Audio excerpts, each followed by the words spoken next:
Assalamualaikum warahmatullahi wabarakatuh. Baiklah, di pertemuan ini pada mata kuliah kewirausahaan dengan Bapak Dr. Novrion MPD. Baiklah, terlebih dahulu saya akan memperkenalkan diri saya. Nama lengkap Opi Muara Hafizah dengan NIM 19075185, tempat tanggal lahir Moropeti 10 Desember tahun 2000, asal Kapur 9 Kabupaten 50 Kota, agama Islam, prodi Pendidikan Kesejahteraan Keluarga, Fakultas Pariwisata dan Perhotelan Universitas Negeri Padang.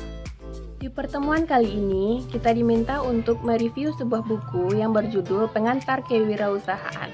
Baiklah, terlebih dahulu saya akan menjelaskan apa itu book review.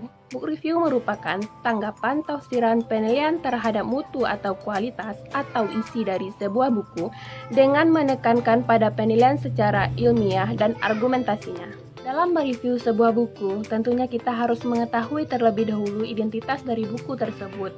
Baiklah, identitas buku ini, buku yang berjudul Pengantar Kewirausahaan ini, nama penulisnya Rusidi Ananda MPD dengan Dr. Tien Rafida M.Hum. Tahun terbit buku ini adalah tahun 2016, penerbit perdana Publishing Kelompok Penerbit Perdana Mulia Sarana. Jumlah halaman buku ini 251 halaman dengan nomor ISBN 9786026970916.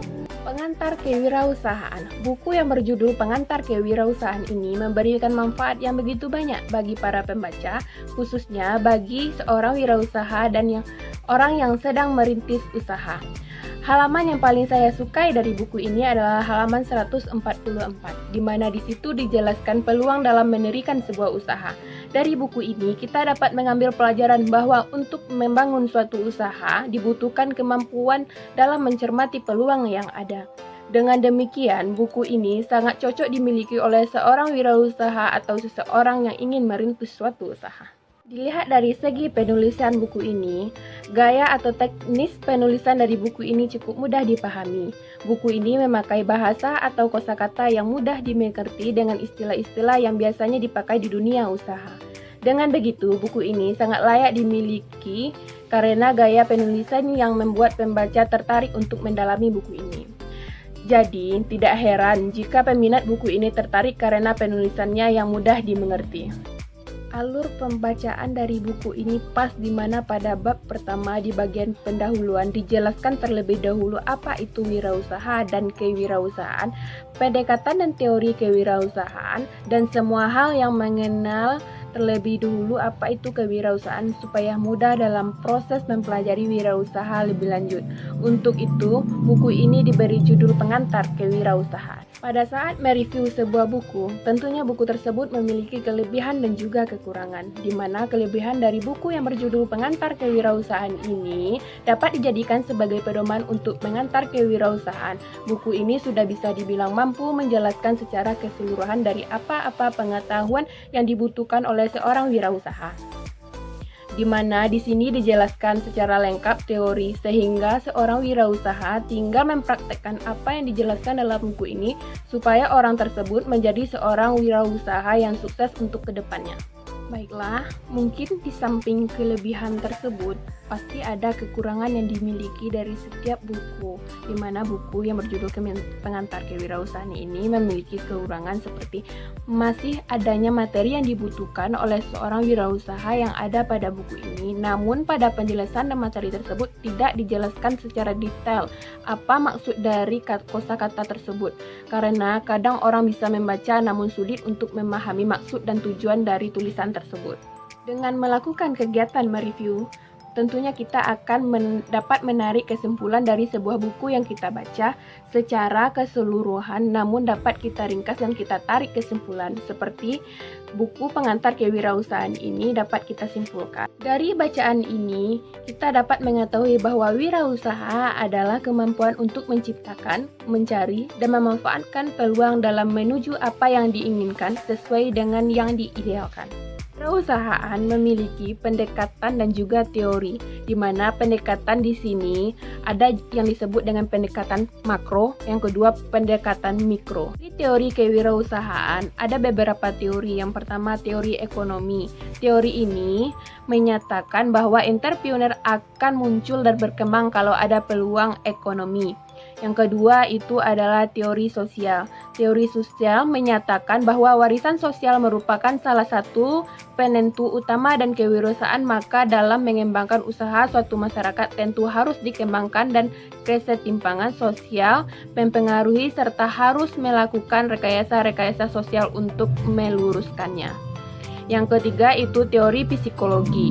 Teori psikologi ini menyatakan bahwa suatu suksesnya seorang entrepreneur tidak tergantung pada keadaan lingkungan tetapi pada faktor kepribadiannya. Yang keempat itu teori perilaku.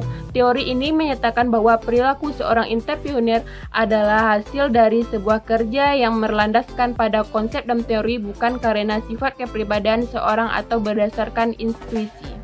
Di samping kewirausahaan ini memiliki pendekatan dan juga teori, seorang wirausaha harus memiliki etika dalam berwirausaha. Hari ini bertujuan untuk memberikan manfaat sebagai berikut. Yang pertama, untuk persahabatan dan juga pergaulan. Yang kedua, untuk menyenangkan orang lain agar tetap berlangganan dengan kita. Yang ketiga, membujuk pelanggan agar mau berlangganan dengan kita. Yang keempat, mempertahankan pelanggan yang selalu dan setia untuk berlangganan dengan kita. Yang kelima, membina dan menjaga hubungan antar sesama. Usaha terdiri dari usaha produksi, usaha perdagangan, dan juga usaha jasa. Dalam membangun sebuah usaha yang kita harus miliki, sebuah rencana, alasan mengapa kita harus mendirikan usaha tersebut.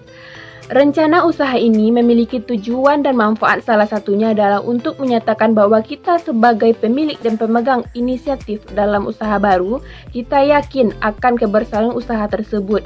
Dan kita juga harus meyakini pihak lain tidak mengalami kerugian apabila melakukan kerjasama dengan kita. Tahapan menyusun rencana ini dimulai dari analisis lingkungan, formulasi strategis, implementasi strategi, pengendalian dan evaluasi.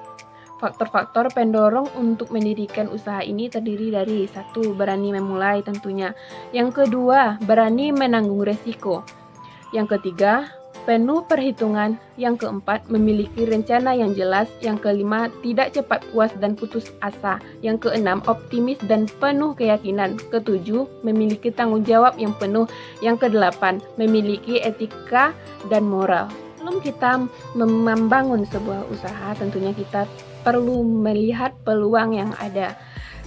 Peluang mendirikan usaha ini, 1. Mencermati produk yang sudah ada. Kalau seandainya kita ingin melakukan sebuah wirausaha, tentunya kita harus mencermati produk yang sudah ada. Jika sudah ada, kita harus menghindari produk tersebut.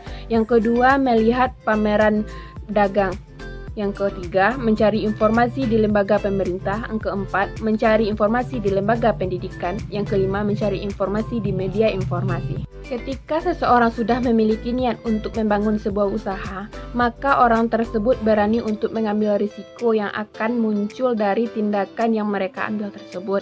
Risiko tersebut mungkin akan ada penyebab kegagalan dalam usaha, namun kegagalan tersebut dapat dicegah dengan adanya upaya, salah satunya memahami laporan keuangan untuk menghindari kerugian.